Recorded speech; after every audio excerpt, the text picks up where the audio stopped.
Bora lá então. Quem é que nós temos? Opa, tá no lugar errado aqui. Só para... Aí. Fase preliminar, bora lá. Pessoal, então, antes de nós adentrarmos no interior do procedimento previsto na Lei 90/99, nós temos que trazer primeiro a ideia geral de que o procedimento tem duas fases. Perfeito? A primeira fase é a fase preliminar. A segunda fase, ela pode ser chamada de procedimento comum, sumaríssimo, propriamente dito. Ficou horrível isso aqui. Propriamente dito. São duas fases. Vejam, eu vou dizer que o procedimento comum sumaríssimo ele vai existir de maneira real, técnica, aqui nessa segunda fase. Mas o procedimento do juizado especial criminal, ele é o gênero maior em que vai ser dividido em dois pontos: fase preliminar e procedimento comum sumaríssimo propriamente dito, tá? Essa fase preliminar, tecnicamente, ela não é processo penal. Por quê?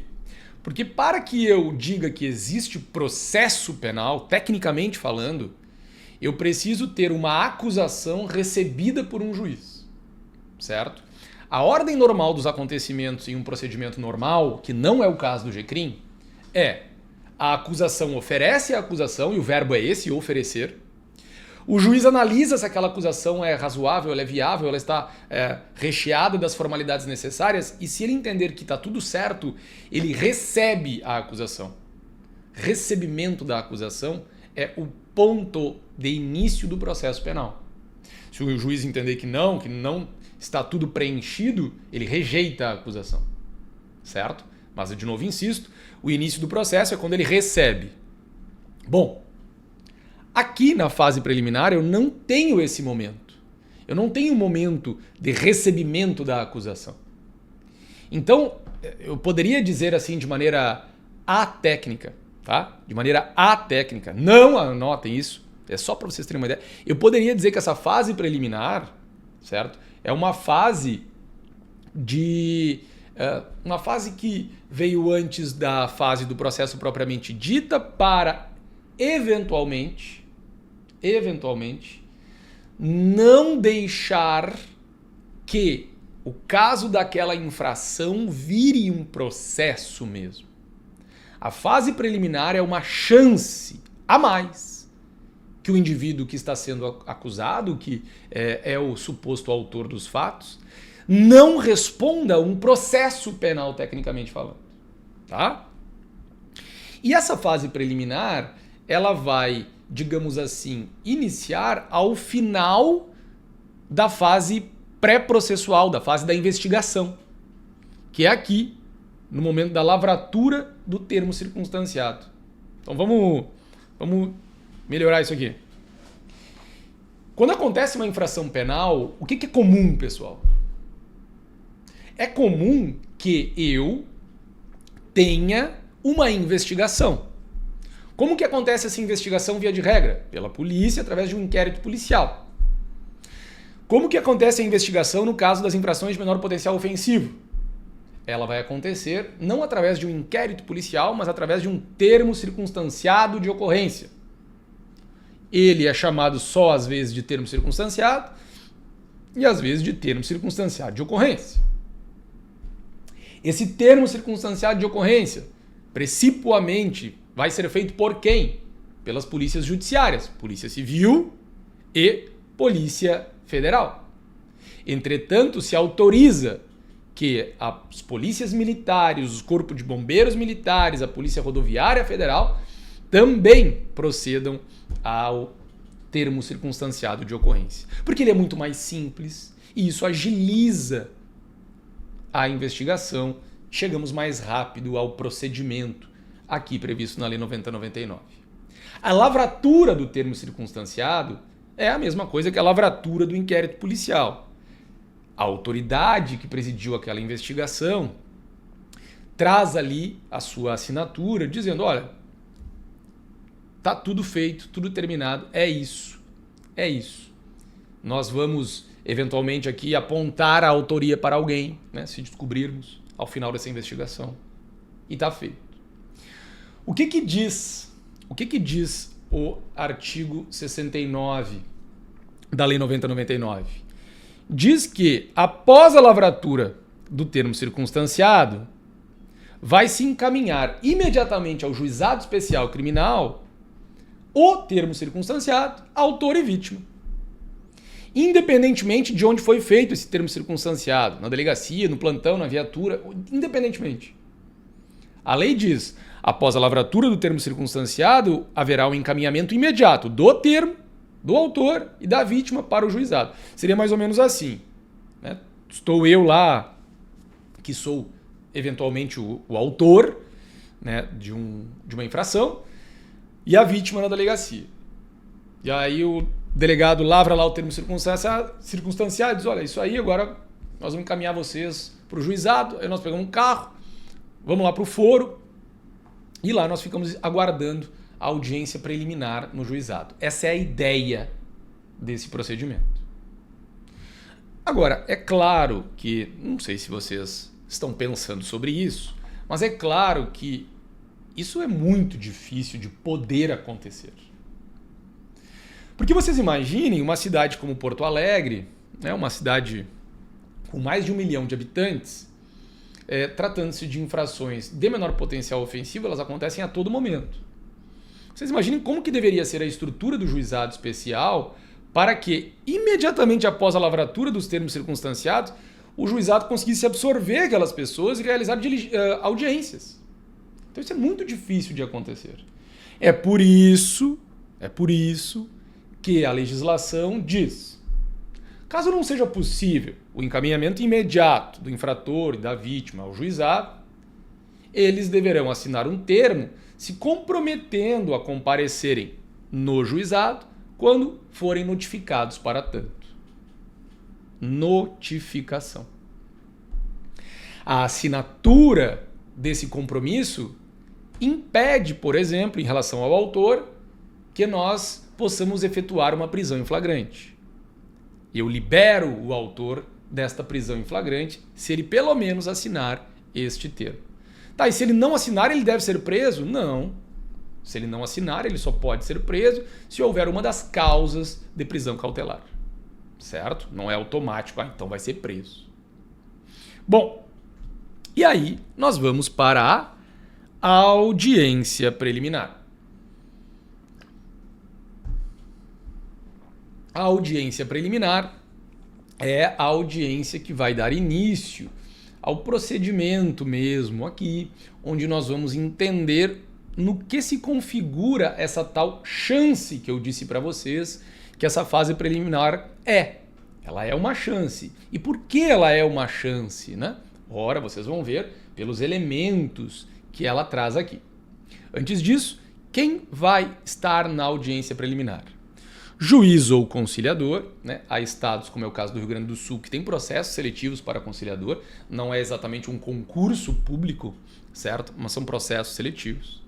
Estará lá o autor da infração, o suposto autor da infração, acompanhado do seu advogado ou eventualmente defensor público. E estará lá também a vítima, certo? Beleza. Estará lá também o Ministério Público. Maravilha.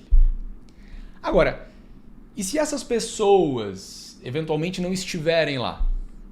Se a vítima não comparecer, o Ministério Público pode, já de imediato, fazer a proposta de transação penal. Já falo sobre isso. Se o autor, né, o suposto autor dos fatos, não comparece, nós já vamos encerrar a fase preliminar e já vamos ir para a segunda fase, a fase do procedimento comum sumaríssimo propriamente dito. Certo? Agora, qual é a ideia da audiência preliminar aqui?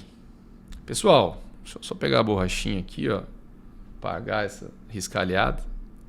A ideia da audiência preliminar é, primeiro objetivo da audiência preliminar, composição civil dos danos.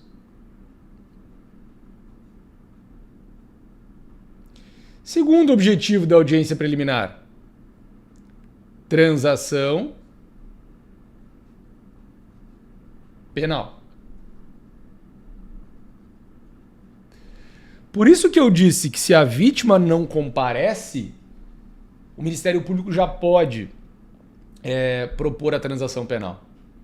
Porque a composição civil dos danos é um acordo entre o suposto autor dos fatos e a vítima. Se a vítima não vai, não tem como ter acordo, logo se vai para a transação penal, que é um acordo do Ministério Público com o suposto autor dos fatos. Por isso também que eu disse que se o autor dos fatos não comparece, nós acabamos já a fase preliminar e vamos para a fase do procedimento comum sumaríssimo propriamente dito. Porque se ele não está, não é possível fazer a composição civil dos danos, que é um acordo da vítima com ele, e também não é possível fazer a transação penal, que é um acordo do promotor com ele. Certo? E aí a gente deve observar o enunciado 117 do FONAGE, né, o Fórum Nacional dos Juizados Especiais, que vai nos dizer o seguinte: a ausência da vítima na audiência, quando intimada para ir, ou, eventualmente, quando não localizada, importará em renúncia tácita à representação. Isso aqui é um ponto muito importante, tá? Porque, bom, eu disse qual é o primeiro resultado da ausência da vítima aqui nesta audiência preliminar. O primeiro resultado da ausência dela é a impossibilidade da composição civil dos danos e já se vai para a transação penal. Só que nós temos um outro resultado desta ausência. Se nós estivermos falando de um crime de ação penal pública condicionada à representação, em que a vítima precisa manifestar a sua vontade de que o Ministério Público processe o autor, né, na ação pública condicionada à representação da vítima, se a vítima não faz essa representação, não manifesta a sua vontade, o Ministério Público não pode processar o indivíduo. Bom, diz o enunciado 117 do FONAGE, que se a vítima não for, nós devemos interpretar que ela não tem interesse no caso. Logo, representa uma renúncia tácita, não declarada, da sua representação anterior. Logo, nós não poderemos ter a segunda fase do procedimento comum sumaríssimo propriamente dito, porque lá eu necessito dessa representação. Certo? Bom, volta para cá. O que a gente precisa conversar aqui? Nós precisamos conversar sobre o primeiro objetivo da audiência preliminar, a composição civil dos danos. A composição civil dos danos, pessoal, ela é, como eu disse, um acordo realizado entre o suposto autor dos fatos e a vítima. Literalmente um acordo, em que eles vão tentar compor os eventuais danos civis causados pelo crime. Então, vamos imaginar que eu e meu vizinho nos estranhamos e eu arranhei o carro dele lá na garagem. Ele, então, me processa pelo crime de dano e nós vamos ter, porque é uma infração de menor potencial ofensivo, nós vamos ter a audiência preliminar e neste acordo fica ali combinado, olha, tu vais pagar o conserto aqui desse arranhão, né? Então ele deu R$500 mais um polimento do carro, tudo vai ficar em R$1.200. Beleza, paga, maravilha, foi feito o acordo. Esse acordo, claro, deve ser homologado mediante sentença irrecorrível. Este acordo será homologado mediante sentença irrecorrível. Muito importante aqui, tá? Bom, e o que ele acarreta, né? Após a homologação desse acordo, o que ele gera? Aí depende. Depende por quê? Bom, Nós temos no processo penal, tá? Aqui. Nós temos no processo penal a ação penal, perdão, que pode ser pública, condicionada ou incondicionada. Incondicionada. Claro que isso aqui é um resumo da matéria de ação penal, né? A matéria de ação penal é bem maior que isso. Ou ela pode ser privada. Então, se for, por exemplo,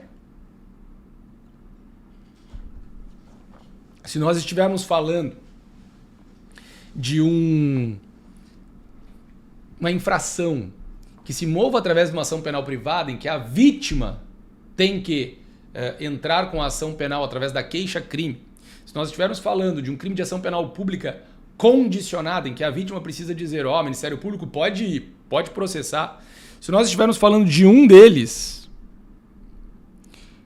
a composição civil dos danos acarreta a renúncia ao direito de representação ou ao direito de queixa. Tudo depende se for ação penal pública condicionada ou se for ação penal privada. Dizendo isso, nós podemos afirmar o seguinte: as consequências da composição civil dos danos, quando nós temos uma infração de ação penal privada ou de ação penal pública condicionada, é a extinção do feito. É a extinção do feito, com a extinção da punibilidade do agente. Deu, acabou. Logo, a composição civil dos danos é um baita benefício para o suposto autor. Ao passo que, se houver a composição civil dos danos em um crime de ação penal pública incondicionada, aí não. Aí a composição civil dos danos não vai causar nenhum efeito aqui, melhor dizendo, né, no nosso procedimento. Não vai causar nenhum efeito. O único efeito que causa é realmente a impossibilidade de lá no cível haver uma cobrança maior de eventuais valores, na medida em que foi feito um acordo aqui que vai ter reflexos lá no cível. É evidente. Certo? A transação penal, ela é a nossa segunda possibilidade aqui na audiência preliminar. Nós só vamos chegar na transação penal se, sendo uma infração penal... sendo a infração em questão de ação penal privada ou de ação penal pública condicionada, só chegaremos à transação se não houve composição civil dos danos. Seja uma infração de ação penal pública incondicionada, aí nós sempre teremos esse segundo momento, o momento da transação penal. Essa transação penal é uma espécie de acordo entre o Ministério Público, ou eventualmente o querelante, e a vítima. Eventualmente o querelante foi péssimo. O Ministério Público, eventualmente o querelante e o autor dos fatos. Aê! Ou seja, eu vou ter mais uma possibilidade de acordo. Só que esse acordo aqui não é para questões cíveis. Esse acordo aqui é para uma antecipação de punição. Então a acusação, ela vai propor a aplicação imediata de uma... Deixa eu mudar a cor aqui, ó. De uma pena restritiva de direitos ou de uma multa. Mesmo se a ação penal for privada, cabe a transação proposta pelo Ministério Público. Não tem problema. Aí vamos lá. Eu, autor dos fatos, certo? Eu não estou chamando de réu porque não tem processo ainda. Eu, autor dos fatos, eu vou receber uma proposta. Brandão, cumpre aqui ó, essa prestação de serviço à comunidade e a gente encerra tudo aqui. Só que tem um detalhe, né, pessoal? Nós ainda não discutimos os fatos. Nós não discutimos quem tem responsabilidade, quem não tem. Nós não discutimos nada. Não houve oportunidade para a vítima falar, para o suposto autor dos fatos falar nada. Por que eu aceitaria antecipar a minha punição, se nós nem discutimos o mérito do caso ainda? Aí vem a proposta. A transação penal, ela não é uma condenação. Até porque nós estamos em uma fase preliminar, lembram? Que nem é processo tecnicamente falando. Se ela não é uma condenação, se nós não estamos em um processo tecnicamente falando, isto quer dizer que a transação penal não gera maus antecedentes, não gera reincidência. Nada. Nada, tua ficha fica limpa, tu continua sendo primário. Então, a acusação te propõe a antecipação de uma punição, mas te dá um benefício. Por exemplo, se tu realmente sabes que cometeu aquela infração, aceitar a transação é tudo de bom, é maravilhoso. Claro, para o sujeito que sabe que não cometeu a infração, ele vai ficar na dúvida. Poxa, será que eu me arrisco, tento ser absolvido? Ou será que eu já mato isso daqui? Porque a única implicação negativa da transação penal é que nos próximos 5 anos, após esta transação, eu não posso realizar outra transação, eu não posso ter mais este benefício. Nos próximos 5 anos eu fico sem ter este benefício. Certo? Bom, agora, todo mundo pode ser beneficiado pela transação penal? Todo mundo que está respondendo aqui no juizado a essa infração de menor potencial ofensivo pode ser beneficiado? Não, não pode ser todo mundo. E aí, nós vamos ver o seguinte. Elementos que impedem a transação penal. Número 1. Se o sujeito já foi condenado a pena privativa de liberdade, portanto, cai fora aqui se ele foi condenado por pena restritiva de direitos, cai fora aqui se ele já foi condenado por pena de multa.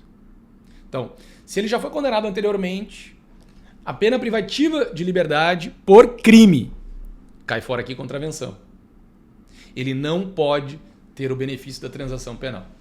Entretanto, é importante que a gente esclareça coisas que a lei não trouxe. Número 1. Esta condenação anterior aqui tem que ser uma condenação transitada em julgado. Certo? Então, veja bem. Hoje, eu estou na audiência preliminar. Eu tenho uma condenação que faz 1 ano já, uma condenação transitada em julgado, quer dizer, da qual não cabe mais recurso. Eu posso fazer a transação? Não. Agora, hoje eu estou na minha audiência preliminar, vem a proposta de transação. E eu fui condenado em 1º grau por um crime, mas o processo ainda está rolando. Posso fazer a transação? Posso. Tá.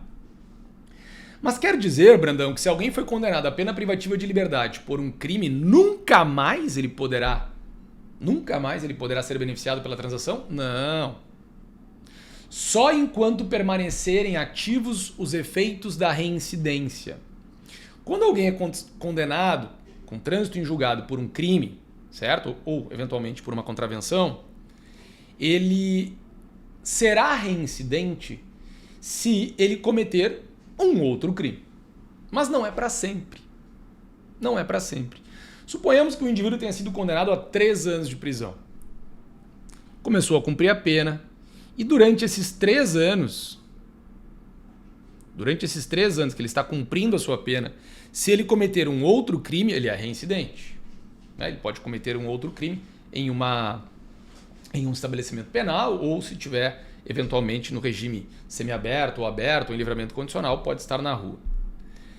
Durante esses 3 anos da pena dele, porque nesse meu exemplo esses 3 anos são a pena dele, se ele cometer uma nova infração, ele será reincidente. E por mais 5 anos, que é o prazo que nós chamamos depurador da reincidência. Ou seja, ele pode ser reincidente se cometer um crime nesses 3 anos da pena e dentro desses mais 5. Nesse caso concreto, fechou 8 anos. Se a pena fosse de 7 anos, fecharia 12. Se a pena fosse de 10 anos, fechariam 15. Este número é fixo, de acordo lá com o artigo 64 do Código Penal. Então, isto inviabiliza a transação penal, mas não para sempre. Também inviabiliza a transação penal se ele foi beneficiário dela nos últimos 5 anos, já falei. E também inviabiliza a transação penal na análise subjetiva. Se entender-se que a transação não é um benefício adequado para aquele indivíduo, levando-se em consideração algumas circunstâncias previstas lá no artigo 59 do Código Penal: antecedentes, conduta social, personalidade, motivos e circunstâncias do crime. Certo? Buenas! Vamos fazer o nosso intervalinho aqui e depois nós completamos este momento da transação e seguimos em frente no nosso procedimento. Até mais, pessoal!